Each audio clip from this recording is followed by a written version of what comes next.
Every family that exists on the face of the earth has its roots in a purpose and in an intention that pre-exists or predates them. Am I communicating with you? And so God raises a man to lead into fulfillment or into materialization the intent or the purpose that is in his own heart. And as that man begins to engage that assignment, God gives to him a woman to help him. And when the two of them come together, God begins to cause children to come forth from them so that there is a continuation of that purpose that God has begun to execute through the man and through the woman. Amen. And so you understand that in the existence of a family, there are actually two main components. The purpose of God as a key component and the human variable as the second component.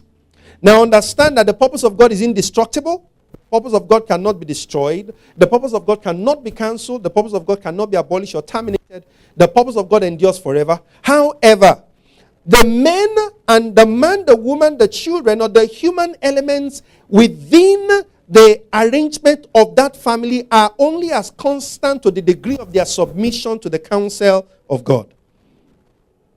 The purpose of God cannot be cancelled. At the worst, God will look for other people to do it. And I am certain that it is not impossible that God had to shift responsibilities from one family to another family on the account of the men or the family members or the human variable to the equation not functioning as God wanted them to function. As a matter of fact, the Bible is filled with such examples. The story of the man by the name of Elimelech. Elimelech was married to a woman by the name of who? Naomi.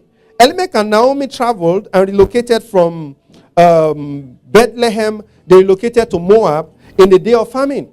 And the Bible tells us that when this relocation was done, the first thing that happened was the death of their two sons. Their sons got to Moab and got married, Orpah and Ruth.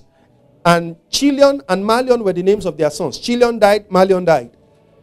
When Chilion died and Malion died, Elimelech died. The three men in the house died just because the family relocated from the house of bread down to where? Moab. Now understand, in the house of bread there was famine. So in the land of Moab where they must have journeyed to, they probably journeyed there because they were seeking for greener pastures.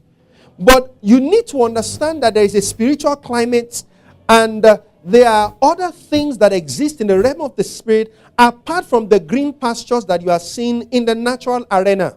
That when you enter into a field or you enter into a space that you do not have the guidance and instructions of God to enter into, you open the gates of your family for certain strange experiences to begin to occur. And so the Bible tells us that although the man by the name of Elimelech was a descendant of Abraham, death was able to capture him and capture his two sons and left his wife without a husband or without male sons. Everything was intact until they relocated.